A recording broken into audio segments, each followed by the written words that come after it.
అక్షర chit ఫండ్స్కి సంబంధించినటువంటి బాధితులు ఇప్పటికే మా డబ్బులు మాకు ఇవ్వాలంటూ కూడా ఎన్నో రకాలుగా మొరపెట్టుకుంటున్నప్పటికీ ప్రభుత్వం స్పందించట్లేదు. ఎవరైతే అక్షర చిట్ ఫండ్స్కి సంబంధించినటువంటి ఓనర్ ఉన్నాడో ఆయన ఆస్తులన్నీ కూడా జప్తు చేసి మాకు డబ్బులు ఇవ్వాలంటూ కూడా వాళ్ళు డిమాండ్ చేస్తున్న పరిస్థితి ఉంది. మనతో పాటు బాధితులను మాట్లాడే ప్రయత్నం చేద్దాం. చెప్పండి అమ్మా, ఎంత ఇన్వెస్ట్మెంట్ చేసిండ్రు, ఎంత చిట్టి కట్టారు మీరు అసలు? ఇప్పుడు నేను పశ్య పద్మ ఈ బాధితులైన చీటీదారుల సంఘాన్ని ఒకటి ఏర్పాటు చేశాము. ఆ సంఘానికి నేను గౌరవ అధ్యక్షురాలు. అయితే అందరి సమస్య మీద నేను ఇందులో ప్రభుత్వం ముందు అనేక విషయాలు తీసుకొచ్చాము. బాగా మోసపోయినటువంటి చీటీదారులను ఆదుకోవాలి అని లక్షల రూపాయలు కొల్లగొట్టారు ఈ కంపెనీల యాజమానులు అని. ప్రజల డబ్బుతోని వారి సొంత ఆస్తులు కోట్లకు పెంచుకోవటానికి ప్రయత్నించారు తప్ప చీటీదారులకు వచ్చే కనీస లాభాన్ని కూడా వారికి వెనక్కి ఇవ్వటానికి ఆలోచన చేయలేదు. అందుకోసమే ఇన్ని కోట్ల రూపాయల మోసాలను ఖచ్చితంగా పరిశీలించమని గత ప్రభుత్వాన్ని కోరాం, ఈ ప్రభుత్వాన్ని కోరాం. ఈ ప్రభుత్వం వచ్చిన తర్వాత హైకోర్టు తీర్పుని ఆధారంగా చేసుకొని కంపెనీల దగ్గర ప్రభుత్వ పరంగా అట్లాగే కంపెనీ యజమాని ఇద్దరి పేర్ల మీద జాయింట్ అకౌంట్ ఓపెన్ అయింది మిగతా కంపెనీలకు సంబంధించి. అక్షరా దగ్గరికి వచ్చేసరికి ఇదే పెద్ద కంపెనీ అన్నమాట, వేల మందిని ముంచిన కంపెనీ ఇదే అన్నమాట. ఈ కంపెనీ దగ్గరికి వచ్చేసరికి అతను అరెస్ట్ అయ్యి జైల్లో ఉన్నాడు కాబట్టి జాయింట్ అకౌంట్ తీసుకోలేకపోతూ ఉన్నాము. అట్లాగే ఆస్తులు జప్తీ చేయటంలో ఎందుకు జాప్యం జరుగుతూ ఉంది అంటే చేస్తున్నాము, జప్తీ చేస్తున్నాము, బాధితులందరి లెక్క కూడా తీసుకుంటున్నాము. మేము చేసిన ఆస్తుల జప్తీ విలువ అట్లాగే వాళ్ళ డిపాజిట్ చేసుకున్న డిపాజిట్ విలువ వీటన్నింటినీ మేము కౌంట్ చేస్తాము. బాధితులు ఎంతమంది ఉన్నారో కౌంట్ చేస్తాము. వీరికి ఏ శాతం డబ్బు ఇవ్వాలో ఇస్తాము అని చెప్తా ఉన్నారు రిజిస్ట్రేషన్ సంబంధించిన శాఖ అధికారులు. అయితే ఇది చాలా జాప్యం జరుగుతూ ఉంది. ఇప్పుడు మేము లాయర్లతో మాట్లాడాము. జైల్లో ఉన్నా కూడా అతని దగ్గరికి వెళ్ళి జాయింట్ అకౌంట్ మీద సంతకం తీసుకునే అవకాశం ఉంది. అతను కూడా అంగీకరిస్తే అతను ఎందుకు అంగీకరించడు అని అడగాల్సిన అవసరం రాష్ట్ర పాలకుల మీద, పోలీస్ డిపార్ట్మెంట్ మీద ఉంది.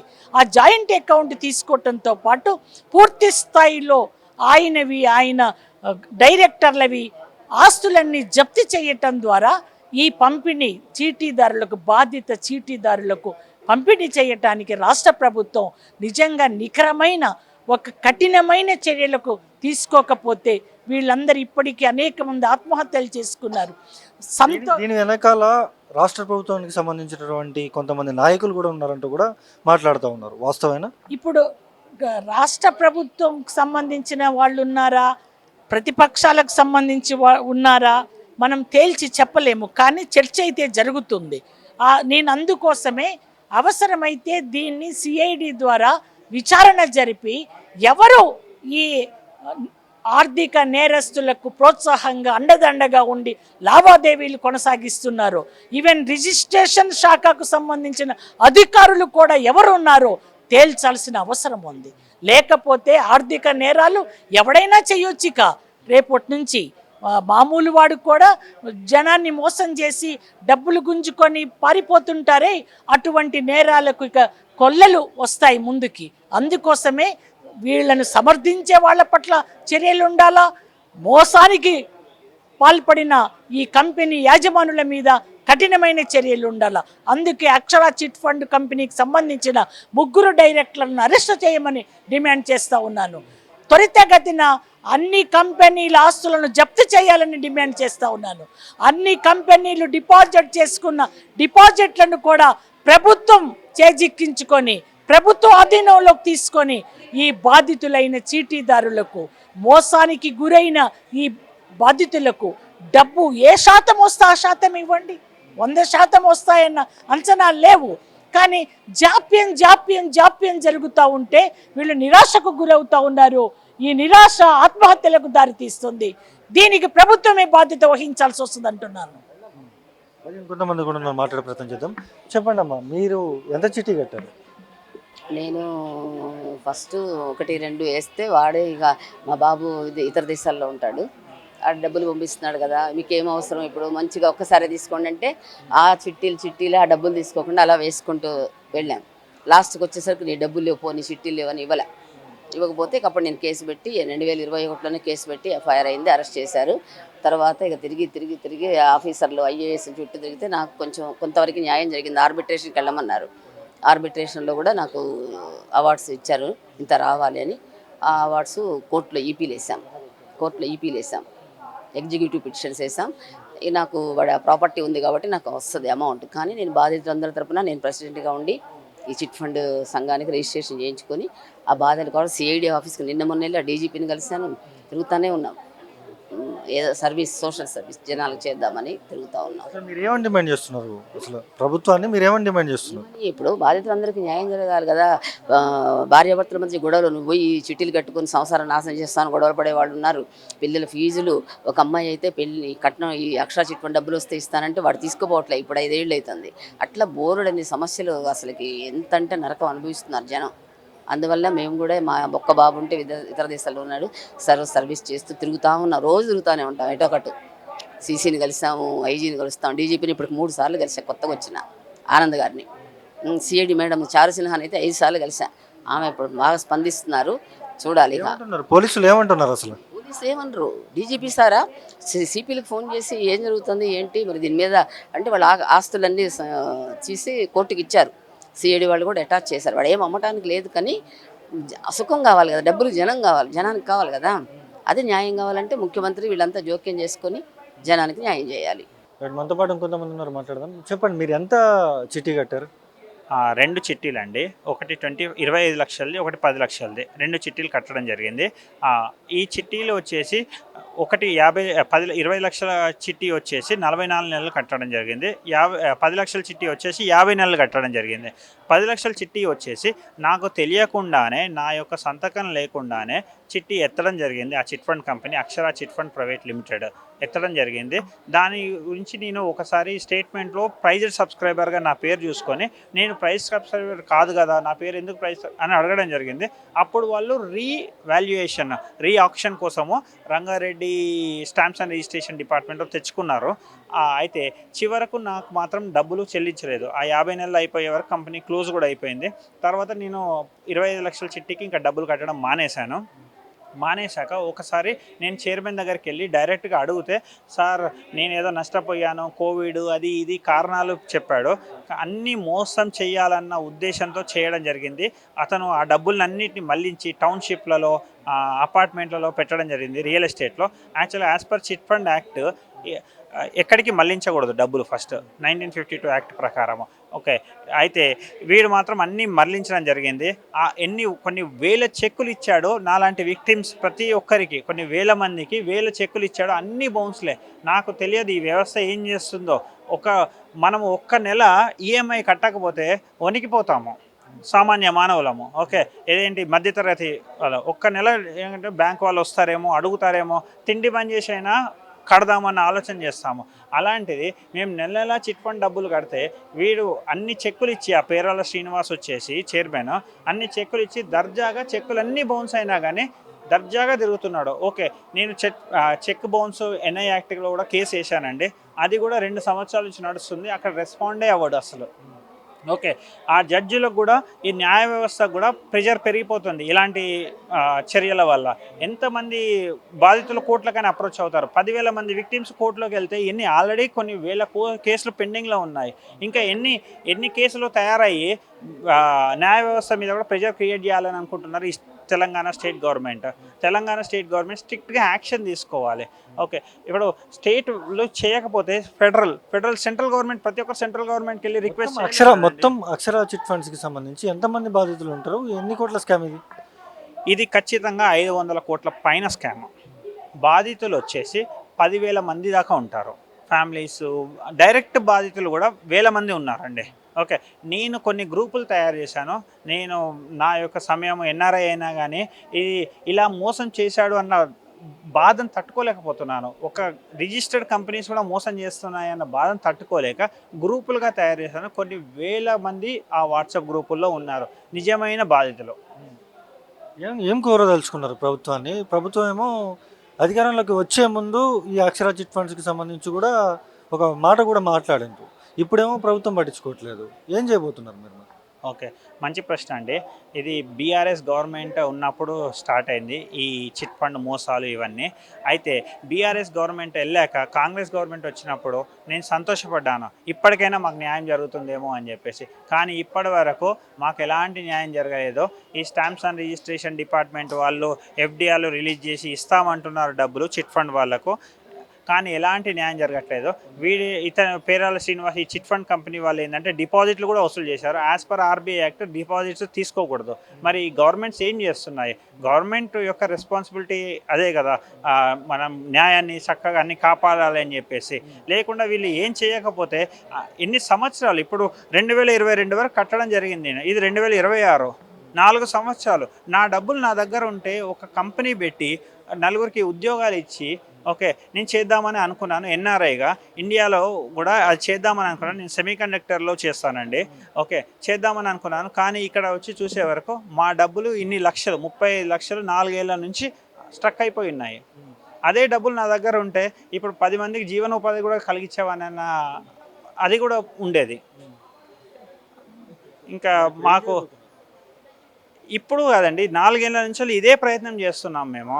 మాకు తొందరగా న్యాయం జరగాలి. అది గవర్నమెంట్ రియల్గా తెలుసుకోవాలి అసలు దీని ప్రాబ్లం. వెనకాల కొంతమంది కాంగ్రెస్ పార్టీ నాయకులు కూడా ఉన్నారు అంటూ కూడా మాట్లాడుతూ ఉన్నారు, వాస్తవేనా? ఖచ్చితంగా ఉండుంటారండి. కాంగ్రెస్ పార్టీ, బీఆర్ఎస్ పార్టీ వీళ్ళందరూ తెలంగాణ, వరంగల్ జిల్లా, మొత్తం వరంగల్ జిల్లా నుంచి మొదలైన వ్యవస్థ ఇది. ఓకే ఎంత స్ప్రెడ్ అయింది అంటే మొత్తం తెలంగాణ, ఆంధ్రాలో కొన్ని బ్రాంచులు కర్ణాటకలో కూడా పెట్టడం జరిగింది. వీళ్ళకు కర్ణాటకలో మల్టీ స్టేట్గా కూడా మోసాలు చేయడం జరిగింది. కానీ అక్కడ ఏం జరిగాయి ఏంటని మనకు తెలియదు. కానీ ఖచ్చితంగా స్టేట్ లెవెల్లో పెద్ద పెద్ద నాయకుల సపోర్ట్ ఉంది వీళ్ళకి, లేకుండా వీళ్ళు ఇంతగా చేయలేరు 100%. ఇప్పుడు మరి మీరు ఏం చేయబోతున్నారు? ప్రభుత్వాన్ని ఏం కోరుతున్నారు మీరు? మేము ఏం చేయబోతున్నాం అంటే ఒక సామాన్య మానవులం అండి. ఫస్ట్ ఆఫ్ ఆల్ మీరు ఒక సిటిజన్, నార్మల్ మిడిల్ క్లాస్, నెల నెల ఉద్యోగాలు చేసుకొని డబ్బులు సంపాదించుకొని నెల నెల ఈఎంఐలు కట్టుకొని జాగ్రత్తగా బతికే వాళ్ళం. మేము ఎంతకని మేము నిరాహార దీక్షలు చేసాము, ఓకే రోడ్ల మీద రాస్తారోకో చేసాము, ఎన్ని చేసినా కానీ మాకు ఇప్పటివరకు న్యాయం దొరకట్లేదు. మరి ఎట్లా న్యాయం దొరుకుతుంది? ఎంతోమంది సూసైడ్లు కూడా చేసుకోవడం జరిగింది. ఏజెంట్లు అయితేనేమి, కొందరు విక్టిమ్స్ అయితే, బాధితులు అయితేనేమి ఎక్స్ట్రీమ్ డిసిజన్ తీసుకొని వాళ్ళు సూసైడ్లు కూడా చేసుకోవడం జరిగింది. కానీ ఇప్పటివరకు మాకు ఎలాంటి న్యాయం దొరకలేదు. ఇప్పుడు ఎవరైతే ఈ అక్షర చిట్ ఫండ్స్కి సంబంధించినటువంటి వాళ్ళని కూడా అరెస్ట్ చేశారు. అరెస్ట్ చేసిన వాళ్ళు ఏమంటున్నారు? వాళ్ళ మీద ఎటువంటి కేసులు పెట్టారు? ఓకే అక్షర చిట్ ఫండ్ సంబంధించిన 2 అరెస్ట్ చేశారు. చైర్మన్ పేరాల శ్రీనివాస్, వాళ్ళ వైఫ్ వచ్చేసి పేరాల శ్రీవిద్య, ఆమె కూడా ఒక డైరెక్టరు. ఓకే వీళ్ళు ఏంటంటే మల్టిపుల్ కంపెనీస్ మొదలు పెట్టారు. చాలామంది డైరెక్టర్స్ కూడా ఉన్నారు వాళ్ళ దానిలో, ఇంకో 3 డైరెక్టర్స్ ఉన్నారు. వీళ్ళని ఎవరిని అరెస్ట్ చేయలేదు. మన స్టేట్ గవర్నమెంట్ వచ్చేసి వీళ్ళిద్దరిని అరెస్ట్ చేసింది, చైర్మన్ అండ్ ఆ శ్రీవిద్య కూడా దేశాన్ని వదిలి పారిపోతుంది. వాళ్ళ కొడుకు కూతురు యుఎస్లో ఉంటారు, అందుకని దేశాన్ని వదిలి పారిపోతున్నప్పుడు సుబేదారి పోలీసులు చాకచక్యంగా వెళ్ళి పట్టుకోవడం జరిగింది. కానీ పట్టుకున్న వాళ్ళను వీళ్ళని పోలీసులు కూడా మళ్ళీ కోర్టుల చుట్టూ తిరగడము, అది ఇంకా ఎన్ని సంవత్సరాలు జరుగుతూ ఉంటుంది ఈ చర్యలు. కానీ మాకైతే న్యాయం అయితే దొరకట్లేదు. చెప్పండి, అసలు మీరు ఎంత ఇన్వెస్ట్మెంట్ చేసిండ్రు? అసలు కాలేరు మొగిలయ్య, నేను రిటైర్ టీచర్ను, హన్మకొండ వాస్తవ్యులను.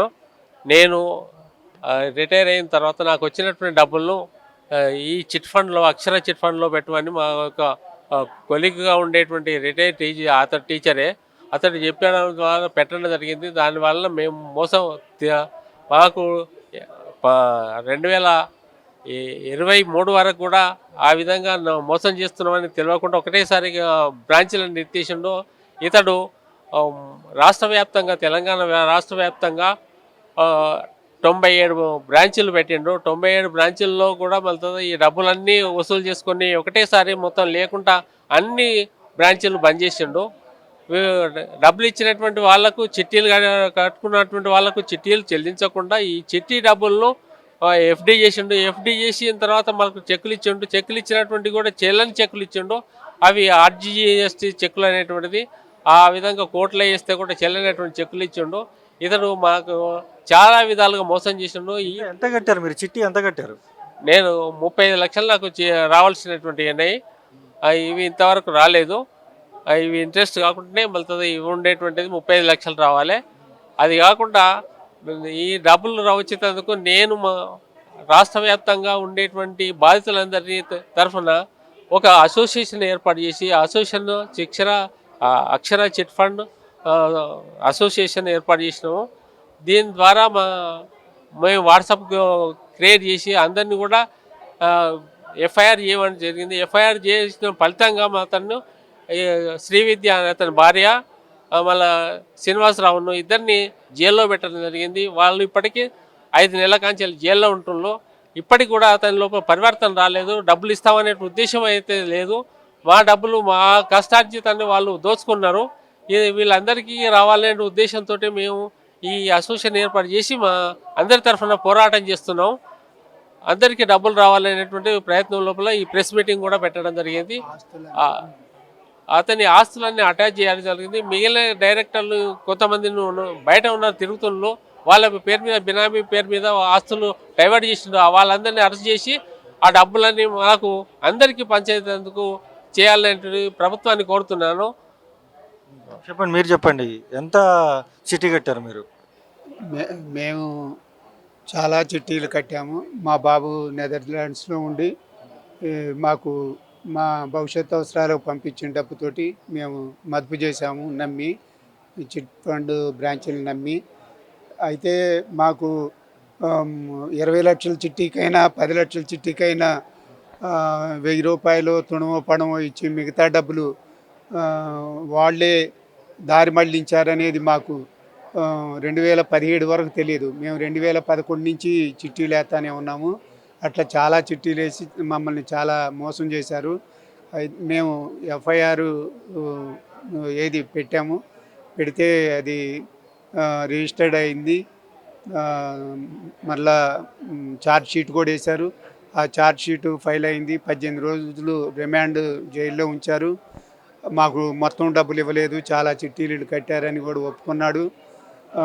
మళ్ళా మాకు ఏం కావాలని కోరుకుంటున్నారు ప్రభుత్వాన్ని? మాకు ప్రభుత్వం ఇప్పుడు వీళ్ళు చట్టపరంగా డబ్బులు రావాల్సిన ఇచ్చేటట్టు గవర్నమెంట్ కోరుతున్నాము. ఇంకొకటి ఎఫ్డీలు కూడా ఆపమని ఆర్డర్లు ఉండా కూడా ఐజీ ఆర్డర్ని తృణీకరించి ఎఫ్డీలు రిజిస్ట్రార్లు అసిస్టెంట్ రిజిస్ట్రార్లు ఈ కంపెనీ వాళ్ళు కలిసి రిలీజ్ చేసుకున్నారు. ఇలాంటి మోసాలు జరగకుండా ఉండాలని కోరుకుంటున్నాము. ఇంకోటి మా డబ్బులు మాకు చట్టపరంగా వచ్చేటట్టు కావాలని కోరుకుంటున్నాం. ఎఫ్డీలు రిలీజ్ చేసి బాధితులందరికీ చిట్టి బాధితులందరికీ ఎంతో కొంత ఊరట కలుగుతుంది. కాబట్టి వాళ్ళకు డబ్బులు 50 కోట్లు ఉన్నాయి. 50 కోట్లు చిట్టి వాళ్ళకి ఇస్తే కొంత సగం వరకైనా వస్తాయి. మిగిలిన డిపాజిట్ వాళ్ళ బాధ్యులు వాళ్ళ యొక్క ఆస్తులు అటాచ్ చేసి ఆ డబ్బులు చెల్లించాలి. అందరికీ న్యాయం చేకూర్చాలి. డిపాజిట్దారులకు ముఖ్యంగా చెల్లించాల్సినటువంటి బాధ్యత ప్రభుత్వం చర్య తీసుకోవాలని చేస్తున్నాం. చూస్తున్నాం కదా, అక్షర చిట్ ఫండ్స్కి సంబంధించినటువంటి బాధితులు అయితే ఎవరైతే ఈ అక్షర చిట్ ఫండ్స్కి సంబంధించినటువంటి ఓనర్ ఉన్నాడో ఆయన ఆస్తులను కూడా జప్తు చేసి మా బాధితులు అందరికీ కూడా డబ్బులు ఇవ్వాలంటూ కూడా ఇక్కడ బాధితులు అయితే డిమాండ్ చేస్తున్న పరిస్థితి ఇక్కడ ఉంది. ఇది కొన్ని video journalist Sasikanth, Sunny mic TV, Hyderabad.